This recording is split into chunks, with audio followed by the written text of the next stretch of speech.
Hi, this is 50/50, real estate podcast for the common man, where we talk about selling, buying, and investing in real estate. We aren't baffling you with BS. We're dazzling you with brilliance. We're not telling you how to become a millionaire. We're telling you stories, the truth, and the information no one is talking about. So sit back, listen, laugh, and enjoy 50/50, real estate podcast for the common man. Hey everybody, it's JD here. I hope you're doing great, and I hope you're feeling fine. Hopefully you had a great weekend. Hey, we're going to be discussing a lot in this podcast of what's going on in the housing market. You might have heard about it, read about it, or seen it on TV.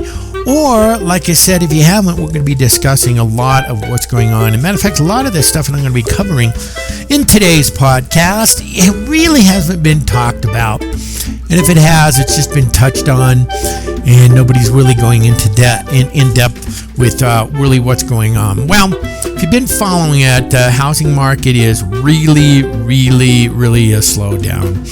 You know, what we say, the party is over, and it has been over. Housing market's really slowed down. Prices are dropping 10, 15, 20% in some of the areas. A lot of sellers just can't sell their homes now. Where before they were spoiled, they put their house on the market and have 12 offers within 24 hours. A lot of them are panicking after 3 weeks. So notice a lot of them are just taking their homes off the market. Also, what's happening is a lot of the builders, they are really hurting now. You know, they were stuck with a massive amount of inventory because last year interest rates were about 3%, 2.9%.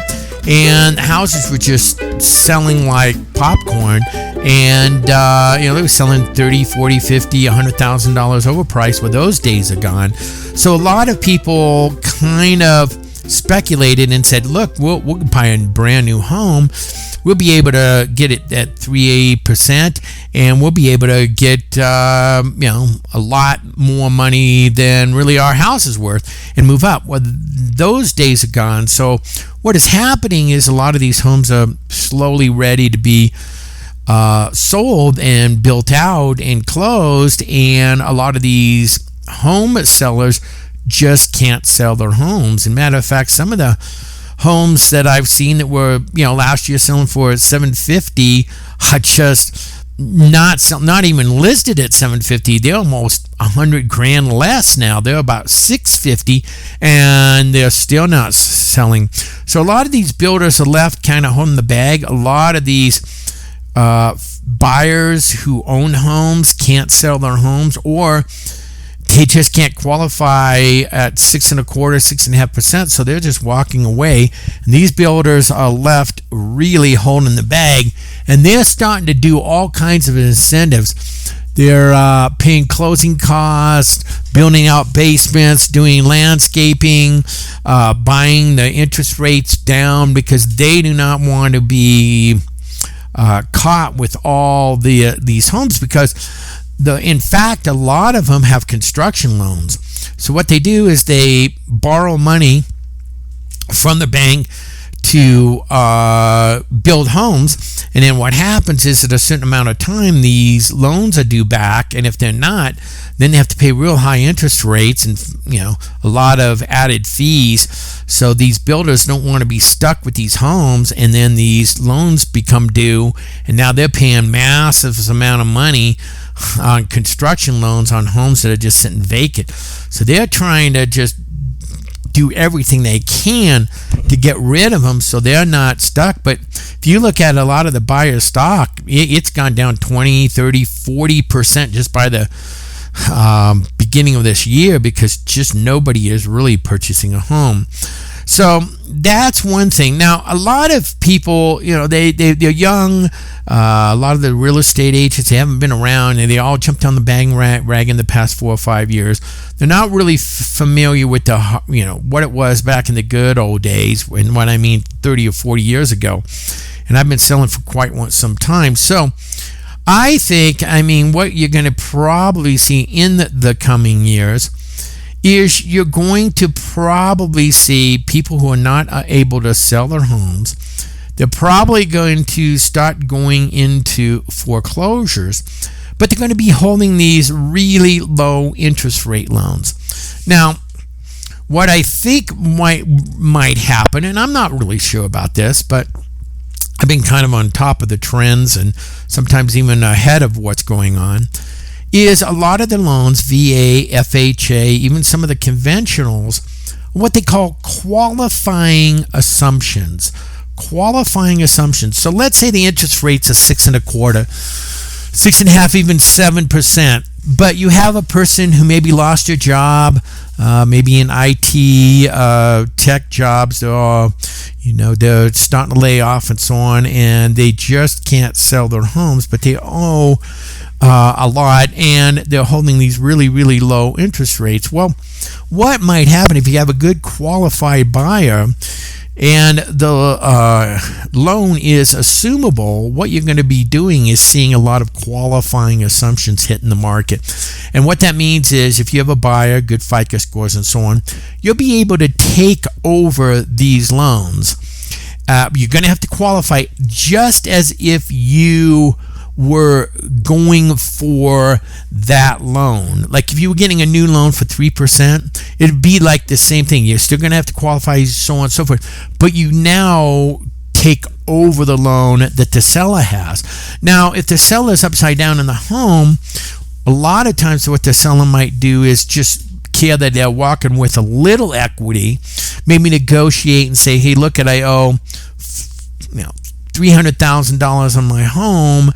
If you can give me $10,000 profit, maybe the house really isn't worth that, but they need to move on. But you're assuming a 3%, 2.9% loan. It might be worth to you paying a little extra to get that loan than paying 6 or 7% interest rate, and over the years, 30 years, you're paying $200,000 more in interest than if you just would have spent 10 grand, gave it to the seller and assumed their loan. But a lot of times, if you're out there, you're going to really have to talk as these loans are coming up. You're going to have to make sure that the lender and what the procedures with the lenders holding the loans want from you if they are assumptions.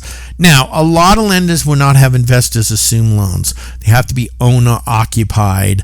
I've dealt with a lot of investors, and I've never had an investor take over a owner occupied loan at a low interest rate. They just won't allow it. But it really depends on the lender. I mean, if the lender is desperate, getting a ton of foreclosures, everybody's walking around, and they know that the house is just going to go into foreclosure, they might just say, "Great, you look like a great investor," and so on and so forth.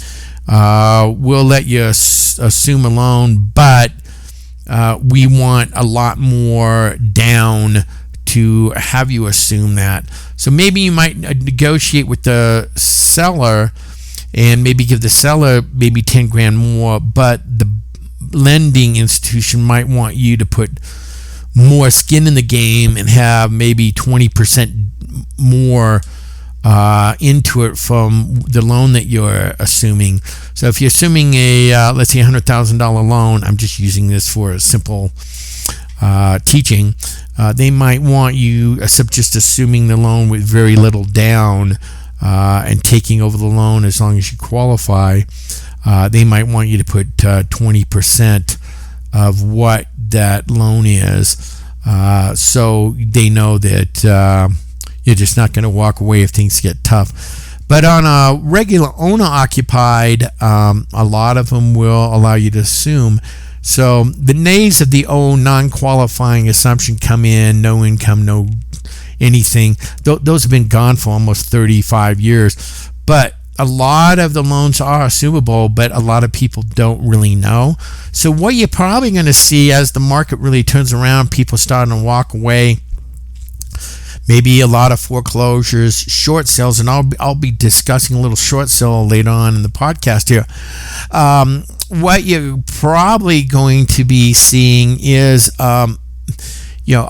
maybe a lot of these real estate agents would just walk away. I mean, it's great. Everybody was on the bandwagon in the past 4 or 5 years. Easy. Put a sign in the yard, get your commission. You don't have to do that. But now that the market's going to really, really slow down, and it's going to take a lot of education and selling outside the box. A lot of these young whippersnappers don't have a clue what qualifying assumptions are, don't even know it probably exists, so they're just probably going to tell their sellers, well, you're going to have to do maybe a short sale, or maybe it's not even worth it because your loan is more than the house is worth now, so maybe you should just walk away. I heard that back in the 60s in the 80s and 90s, where they owed so much more than the house was worth. I mean, real estate agents were just telling them to walk. Even in the 2008s, where the housing market crashed and burned because of subprime, a lot of real estate agents were just saying, just give it back to the bank. And a lot of times people will say, oh, well, if times really get tough, I can just give it back to the bank, and that's called in deed of lieu of foreclosure. Don't let anybody tell you if you deed back your home that it's not really a foreclosure. It's a foreclosure, folks. You might have to wait 3 to 7 years to even purchase another home. It just saves you and the bank a lot of headache with going to court, attorneys, so on and so forth. You being kind of embarrassed. The sheriff comes and evicts you and throws all your stuff out in the front lawn, and the neighbor's like, what in the world's going on? There's sheriffs all over, and they're just tossing everything outside. So it's much better to say a deed of lieu of foreclosure. You give the keys to the bank, you give the deed back to the bank, and you walk away. And sometimes you'll be able to purchase another home, but it's gonna take a while. It really does ruin your credit. A lot of people say it doesn't. It's just like a foreclosure. Another thing, if these homes start going into foreclosure, a lot of people don't really know that. Let's say, I'm just using elementary numbers. Let's say you owe $100,000 on your loan, and you walk away from the property, and you say, great, the bank can have it, and so on. And the bank sells the property for less than what you owe them. Let's say 90. The bank could come back on you as a deficiency, which means they're just not going to walk away and say, okay, guess what? We've just lost $10,000. They can come back to you and put a lien on you for the extra $10,000. Now, a lot of them don't, because what happens is they have mortgage insurance, and the mortgage insurance covers it. And when you do, and you sign all the agreements and so on, a lot of it says that whatever the mortgage insurance pays them, they accept. But in some cases, they can actually come back for the difference. And that's one thing. Another thing, we're going to be discussing short sales, which is probably going to be coming up dramatically now, where you're going to have to be negotiating with the lender. And I've done some short sales. There's an old saying, there's nothing short about a short sale. It's frustrating. It's really confusing. Lenders will say one thing, and then the next week say another thing, and so on and so forth. So I always tell people, if you're buying a short sale, make sure you don't have any time frame, because so many of them fall through. You write up an offer and you say you're going to close 3 months from now, and 3 weeks before you actually close, you get a call from the listing agent, and it says, oh, the bank didn't accept your offer. And you go, well, what? What are you talking about? The seller signed off on it 3 months ago. No, guys, let me tell you a little bit about a short sale. And this is so deceiving, and a lot of real estate agents who are rookies, they have no clue what's going on, mislead, and they're just ignorant. They just have no clue what's going on. So let's say there's a short sale, right? And let me discuss kind of what a short sale is, and then I'll discuss kind of a little bit of what's going on. Now, A short sale is when you owe more to the mortgage company than what the house actually is worth. So let's say the house is worth $300,000, but you have a $400,000 loans.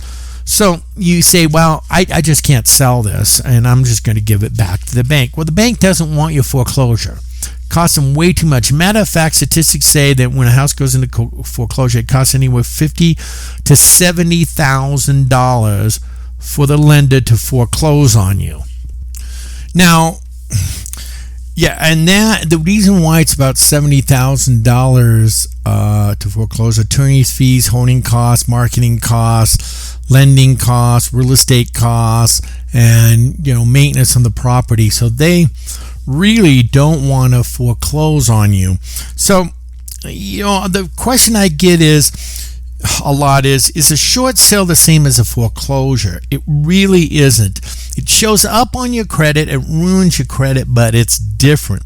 Because when a bank forecloses on you, pretty much what they do is they send you election and demand notice. They have to go through the courts. Finally, they foreclose on you, and they require the home, and they have to do the maintenance, pay all the attorneys, pay marketing, and so on and so forth. On a short sale, you still own the home, but what you do is you negotiate with the lender regarding what the lender actually would take. Now, the misconception a lot of people is anybody can do a short sale. Oh, hey, and I'm upside down on the house, and I'm just going to sell my home, and I'm just going to do a short sale on the lender with the lender. No. Totally misinformation. No, you have to actually fill out quite a lot of paperwork, show them accounts. If you have any equity in the home, you are going to walk away with nada equity. You're not going to do a short selling and walk away and have the bank take the loss and you walk away with $10,000, $20,000, $30,000. You're not going to walk away with anything. So you have to show them that what you actually owe on the property is more than what the house is actually worth. Now, once you send that in, hardship letter you need quite a lot of paperwork. I won't cover it. So the lender really can look at it and say, look, he lost his job. The house isn't worth what it is. All indications is we don't really want this house back because there's really nothing here, but we don't want to foreclose. So they will allow you to do a short sale. Now, here's where the problem is, and I'll continue on covering it because a lot to cover here is, how long, people say, like I said at the beginning, how short is a short sale? There's nothing really short about a short sale. A short sale can take a few weeks to 3 or 4 months. I've seen 6 months to do a short sale. So here's where the problem comes in. And this is where I tell people, when you're doing a short sale, don't think that because you got your offer accepted by the seller that you have a deal. No, so many people, and I've warned them, but they don't listen to JD. I say, oh, you got a great deal. Oh, yeah. It's a short sale transaction, and wow, we put in an offer, and they were asking $400,000, and we put in an offer of $300,000 because that's all the home is worth.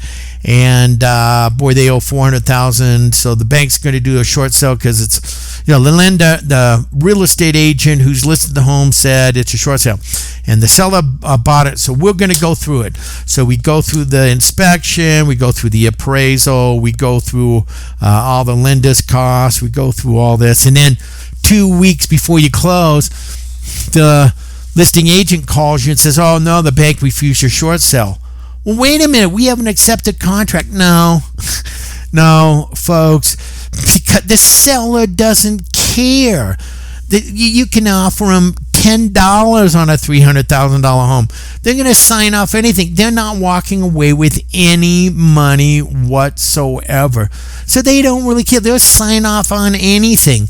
It's the lender who has to agree with the short sale. And until the lender signs off on it, you have nothing. And that's where a lot of people get confused. And I've seen it so many times. They get something accepted and they think they're going to have a deal, and then the lender doesn't accept it, and they go, oh, wait a minute. Oh, the lender is not going to take $300, but the lender will take $400,000 because the lender owns a lot of money on the home. $400,000 is not really worth it, and then you walk away, and then another buyer comes in. Oh, a short sale, no problem. I'll put an offer in on it, and then the lender looks at that and says, no, I don't want that offer.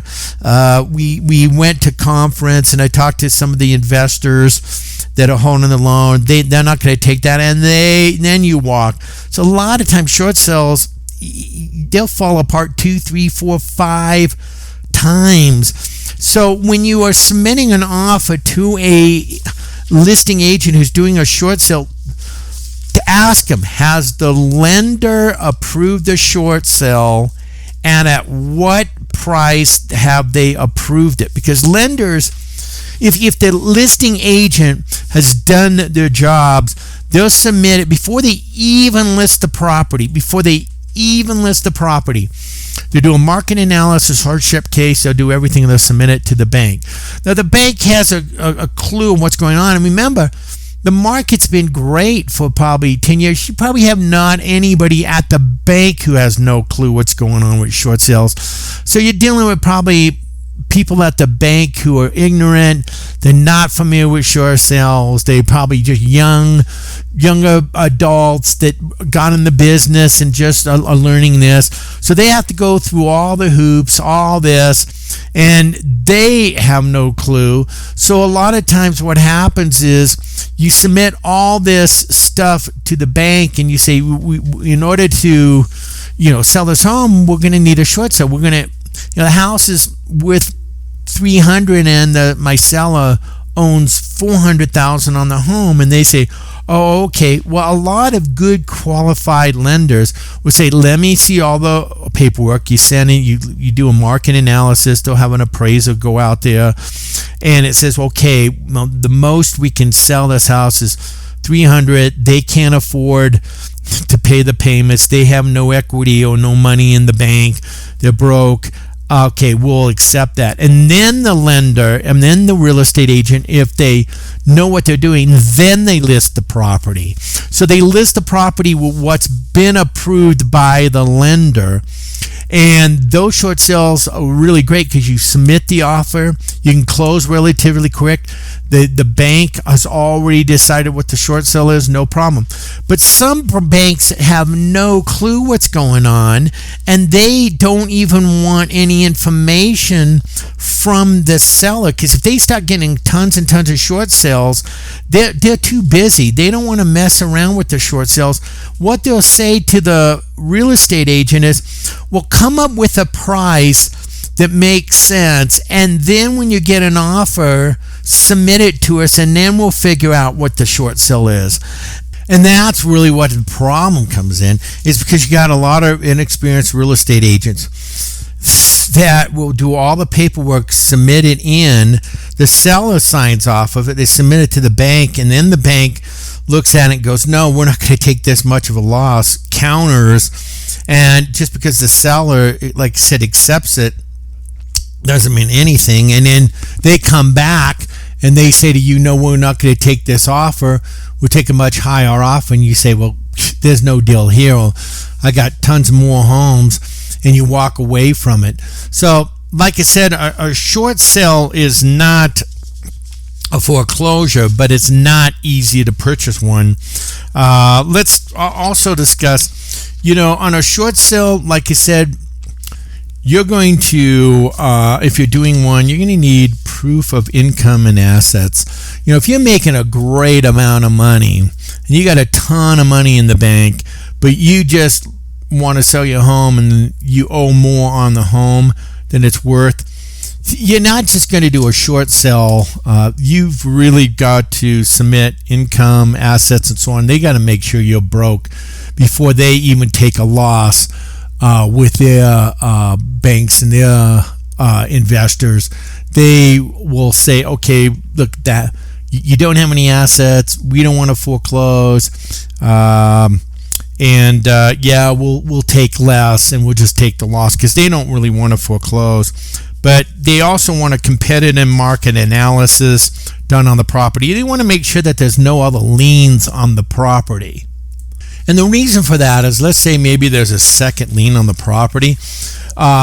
The second pretty much has to waive their rights to foreclosure on it, or you're going to have to negotiate with a short sale on the second position.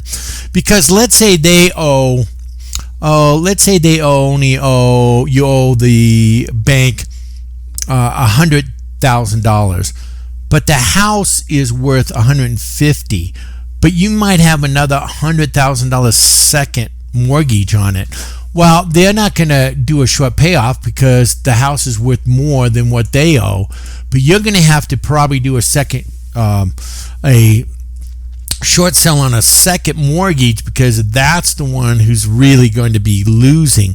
Because if the second says, well, there's just no money here for me, and the first position says, okay, we're going to foreclose, and they foreclose, they're gonna make a ton of money selling the property, because they might only owe $150,000 and your house might be worth $250,000, so they'll make a ton of money. It's the second position who's like, wow, if I foreclose, I'm gonna have to pay off the first loan, and then I owe this amount, and when you have the first and what they owe, man, I'm going to take a bath, so I'll just probably walk away and waive my rights, and then the first position foreclose. So you got to remember that the when you're doing a short sale, that you got to see if there's any other liens on the property.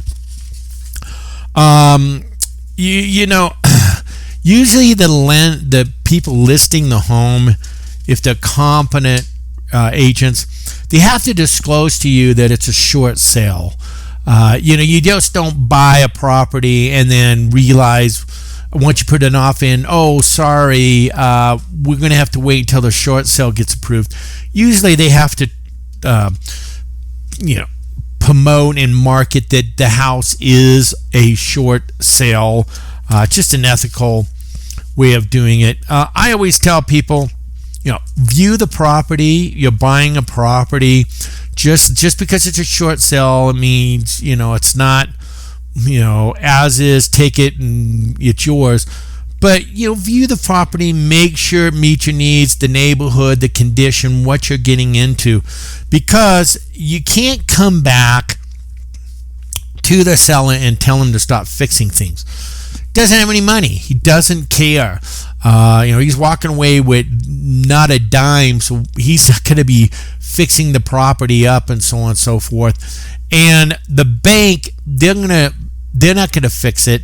They might have had some banks fix it, but mostly if it's a safety issue, like the furnace is shot and it's leaking carbon monoxide, and they don't want to have the risk of you moving in there and then dying and then suing the lender. But that's really the chances of having a lender doing that is really slim. They're just going to go, well, the problem, so you buy it as is.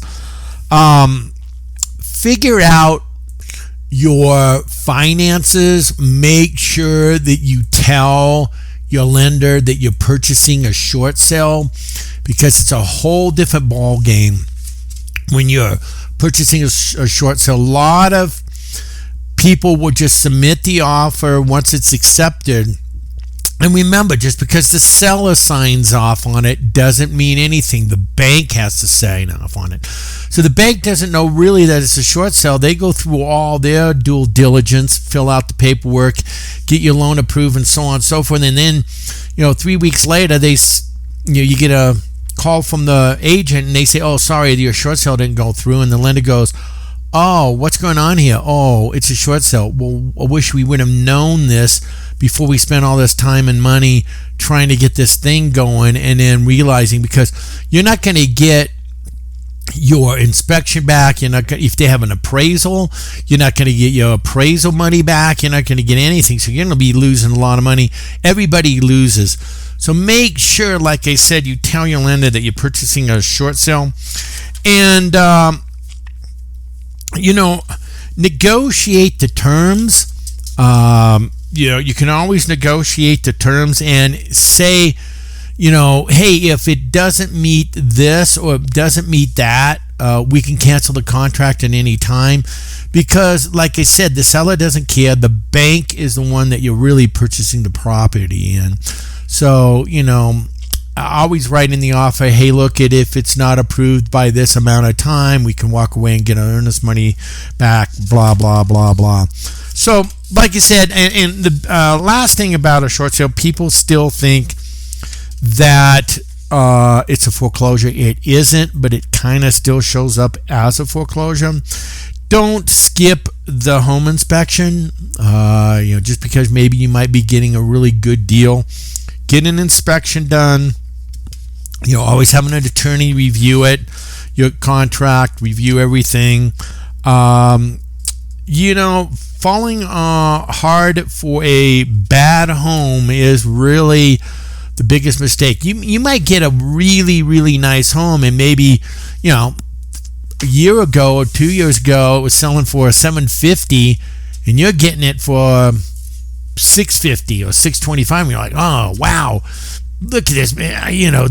We're getting this house $100,000 less than what it sold for a year and a half ago. No, you're only getting it what the market price is in today's market. So don't fall for a house and, oh wow, get all googly eyed. Just don't get emotional. Do your due diligence, get an inspection, get everything done, but make sure that you get it done after the bank has accepted the offer. So you might want your real estate agent, if you're doing a short sale in the future, because there's going to be a lot of them coming up, that inspections, appraisals, everything is done once the bank has accepted the short sale offer. Not just the seller does, because if it doesn't go through, like I said, many a times you're going to lose everything. Now let's discuss another thing that I think is going to be coming up, and a lot of people don't know about this, is what we call an assumption. Back years ago there was what we call non-qualifying assumptions, and you could actually assume a loan with no credit, no job, no nothing. And my first house was that. You just took over the loan. The market was terrible. You gave the seller enough money to move, and they hand you the deed and the keys, and you would go. Well, those days are pretty much gone, and I'll tell you the reason why non-qualifying assumptions are gone, and why a lot of the loans are qualifying assumptions. So you might want to consider this. The reason why non-qualifying assumptions are not around anymore is back in the old days you had scallywags, scammers, and thieves, and what they would do is they would have really desperate people that were going to go into foreclosure. They had no money and so on and so forth. So they just come in and they say, hey, we'll give you your moving costs, give us the keys, deed over the house, and you're gone. Well, a lot of these people did not realize that they were actually turning their loan over to these scallywags and hustlers. So they move out thinking, no problem, I just saved myself a foreclosure. And a lot of these yahoos would just rent out the house. It's called equity skimming. And they would rent out the house, collect the rent, and never pay the payment.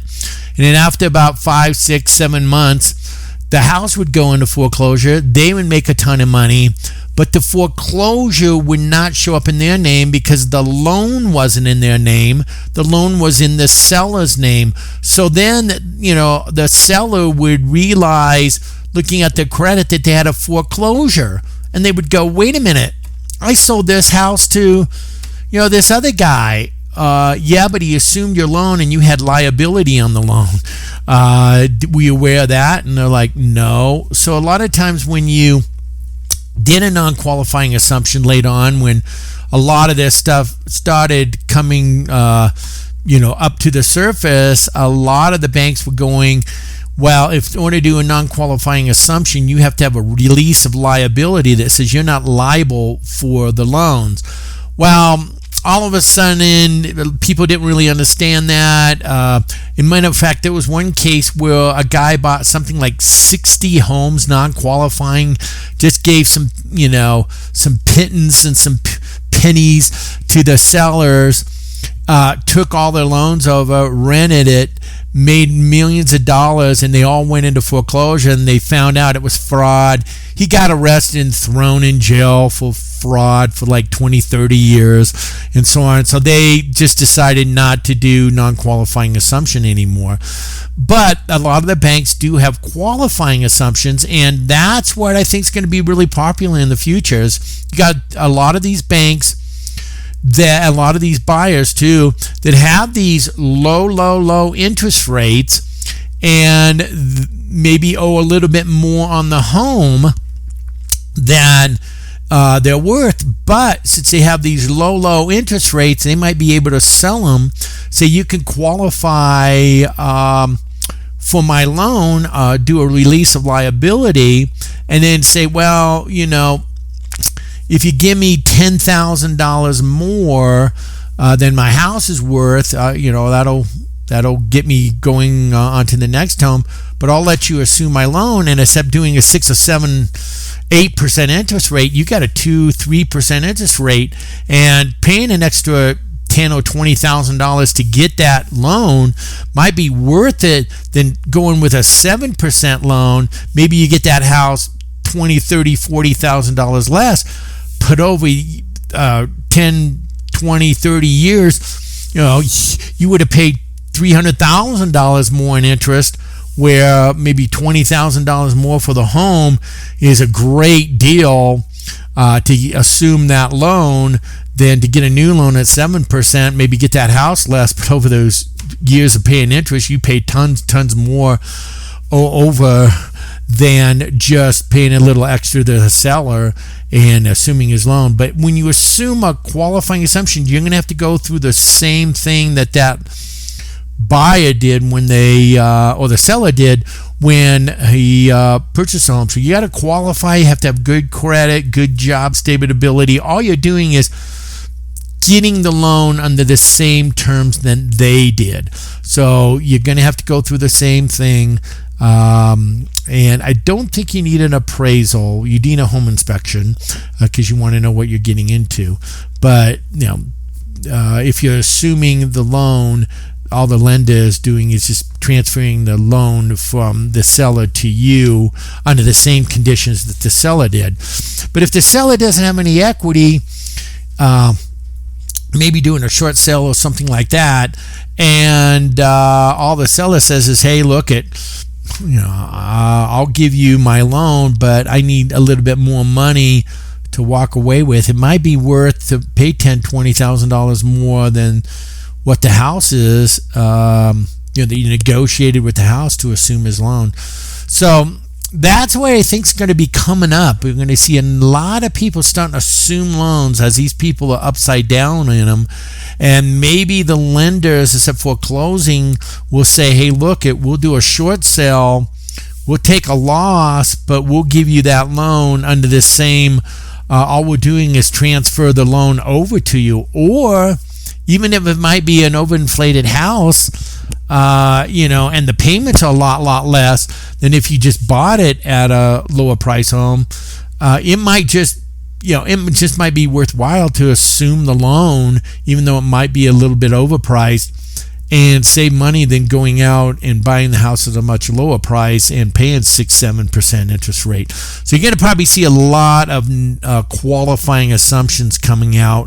And so if they don't, it means that these real estate agents have no clue what's going on. They're just going to tell you to buy the home at a 6-8% interest rate, and you might be able to, you're going to be losing the opportunity and maybe assuming a 3 or 2.9% loan. So, like I said, there's going to be a lot of interesting things in the next 3 or 4 or 5 years. The educated people are going to be the ones that are going to benefit. The ignorant people, ignorant real estate agents who doesn't have a clue, all they're going to do is just going to be taking advantage of their buyers and sellers, and it's going to be really, really sad. So hopefully you learned something about this. I really appreciate your time. Guys, have a good one, and I'll talk to you sometime next week. Take it easy. Bye for now. We hope you enjoyed the show, Real Estate for the Common Man. Please follow us or subscribe. Tell your friends, neighbors, relatives, and coworkers about us. We're on all your major podcast apps: Amazon, Apple Podcast, Google Podcast, Spotify, Stitcher, YouTube, iHeartRadio, and iTunes. If you can't remember all that, just Google it, or have your friends Google Real Estate for the Common Man, and it will come up. Again, we thank you very much for your time, and hopefully you enjoyed the show. Hey, if you live in Colorado Springs and want to buy or sell a home, you can look us up at soldrealestatecompany.com, as in I sold a home. Again, thank you very much. Have a very good week, and we'll see you next Monday. Bye for now.